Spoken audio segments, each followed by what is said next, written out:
súper bien. Hoy voy a practicar mi espagnol contigo.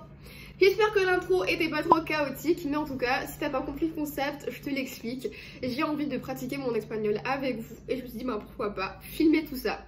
C'est parti. M'est venue l'envie d'apprendre l'espagnol. Est-ce que vous vous rappelez de l'époque de Soy Luna? Moi j'étais une très grande fan et donc je regardais les épisodes sur YouTube, je dénichais ça à droite à gauche, mais c'était juste en espagnol et je comprenais pas du tout. Donc je me suis dit je voudrais grave apprendre la langue pour comprendre les épisodes et depuis bon j'ai toujours pas appris, mais aussi pour proposer des cours et je me suis dit espagnol ce sera. Et franchement j'ai grave kiffé ce cours, j'aurais voulu le faire en présence.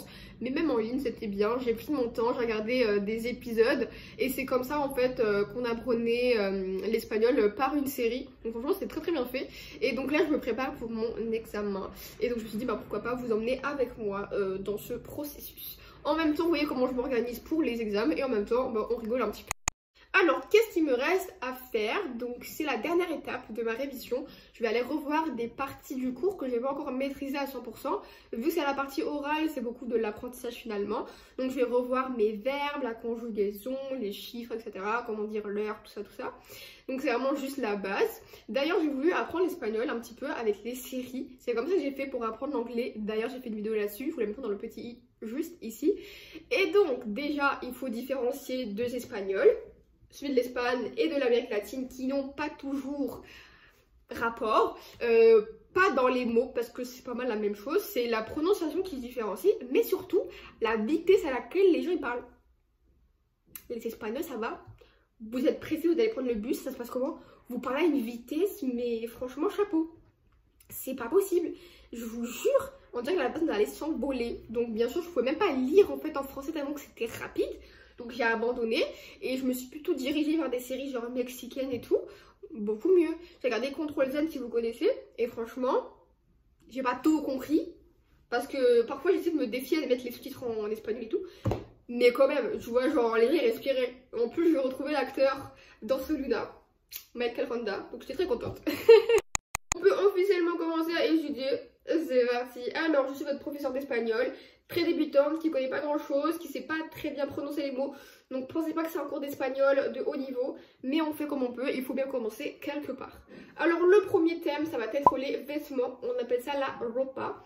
Alors la blusa, c'est la blouse. Ensuite la bufanda, l'écharpe. Donc peut-être que tu vas me demander quels vêtements on porte l'hiver, vous dire la bufanda.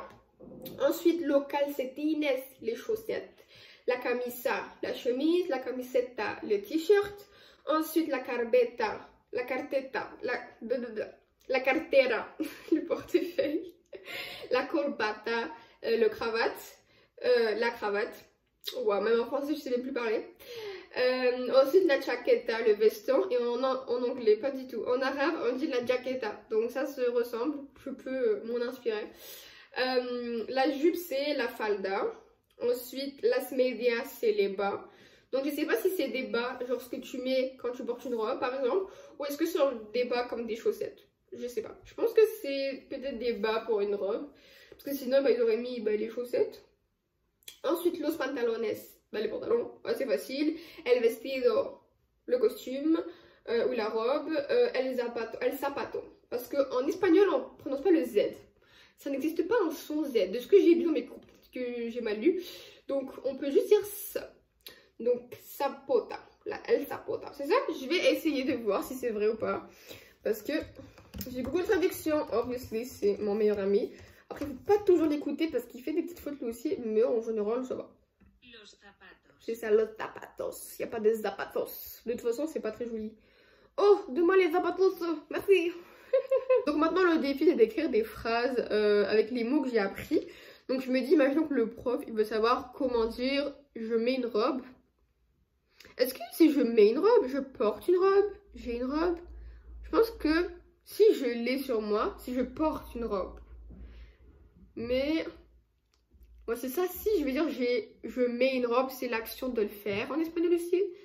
Donc il faudra plutôt utiliser le verbe porter. Donc je porte une robe. Donc porter en espagnol c'est llevar. Donc je sais pas comment le dire avec le jeu, mais je sais pas, un O. Non, je vais chercher la grammaire. tout sur Google, je vous le dis. Donc là, si je vais écrire je porte une robe. Estoy usando un vestido. Ok, ça a foiré tout ce que je viens de dire. Estoy usando un vestido. Pourquoi? Pourquoi, sachant que justement là, si j'ai dit porter, c'est llevar. Trop d'incompréhension. Je vais aller chercher le verbe porter espagnol. Conjugaison. Ici, c'est écrit yo porto. Donc, en espagnol, c'est portar, porter. Mais selon Google Traduction, c'est llevar. J'ai trouvé. Donc, j'ai un exercice justement, ça dit Raquel lleva pantalones. Donc, c'est lleva. Donc, c'est ça, j'avais raison, c'est pas portar. Donc, j'imagine que pour moi, c'est llevo. Je pense. Parce qu'en présent, il y a beaucoup de O pour le jeu. Et moi, ce qui m'intéresse, c'est vraiment juste les trois premières personnes. Donc, le je, le tu et le il et elle.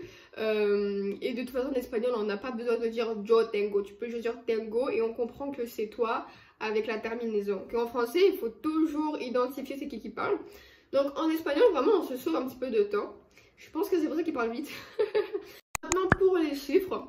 Désolée, j'ai un petit hurl parce que j'ai mal à la gorge. Donc, je parle la bouche pleine. On est sur ma chaîne ici, ok? Merci. Alors, je connais les chiffres jusqu'à environ 100, mais je les maîtrise pas genre à la perfection. Et bon, je les connais jusqu'à 1000. Donc je me débrouille. Tu vois, parfois je connais genre 200, 300, mais je connais pas tout. Ce que j'ai dit ce que j'ai du mal à apprendre, c'est surtout genre 5, 6 et 7. La prononciation surtout, elle est très complexe pour moi. Mais le reste, ça va, c'est assez facile. Est-ce que d'ailleurs, vous trouvez que les halls, ils sont beaucoup plus petits qu'avant? Je sais pas, j'ai l'impression que quand j'étais petite, tout était grand. Et que là, je me dis, mais c'est une arnaque. Alors maintenant, je vais essayer d'apprendre de 21 à 99. Donc, je sais qu'à partir de 30, on commence à avoir le petit i, qui est le e. Donc, 30 et 1, etc. Donc, j'ai appris jusqu'à 20, donc 20, 21, 22, 23, 24, 25, etc. Ça va. Donc là, 30. C'est 30, 31, 32, 33. Ça va. 40, c'est 40. Donc 41, 42, 43, etc. Ça va. Maintenant, pour 50, c'est 50. 50, 51, 52, 53, 53, 50. Je suis fatiguée. 50, 58.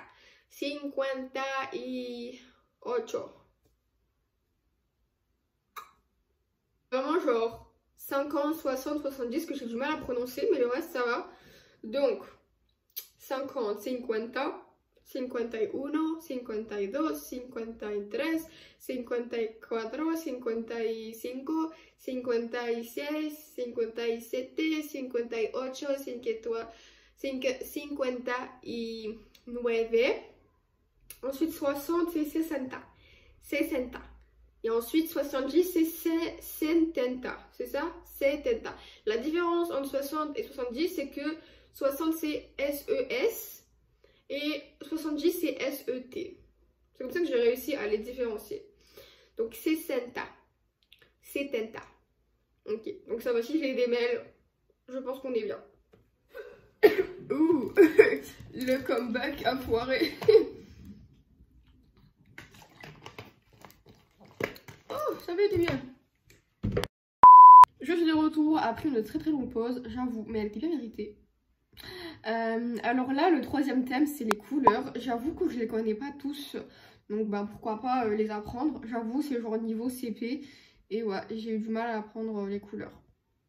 Genre, je connais la base, genre blanc, blanco, vert, verde, rose, rosa, rosado, rouge, rojo, brun, marron, ça va, gris, je sais pas comment on prononce, gris peut-être, je vais voir sur Google Traduction. C'est vraiment ça qui m'aide pour la prononciation. Donc gris, voilà, il prononce le S. Ensuite, bleu, azul, ça va. Et maintenant, celui que j'ai vraiment du mal avec, c'est le jaune et le orange. Donc, le jaune, c'est amarillo. Amarilla. Donc les couleurs s'accordent en genre et en nombre avec le nom qu'ils qualifient comme en français. Donc je vais voir la prononciation. Donc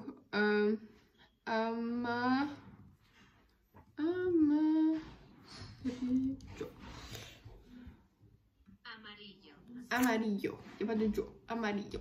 Ok, amarillo. Maintenant, orange. Est-ce que vous savez comment on le prononce? J'en ai aucune idée, j'ai même cherché avec Google Traduction, franchement. Alors, anaranjado. Je me dis le prof, franchement, je doute qu'il me demande quelle est la couleur de l'orange. Donc bon, je vais skipper ça. Voilà, la vidéo touche à sa fin. J'espère sincèrement qu'elle vous aura plu et que vous aurez appris un petit peu d'espagnol.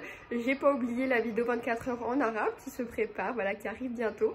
Je vous retrouve dimanche prochain pour de nouvelles croustilles. Bisous!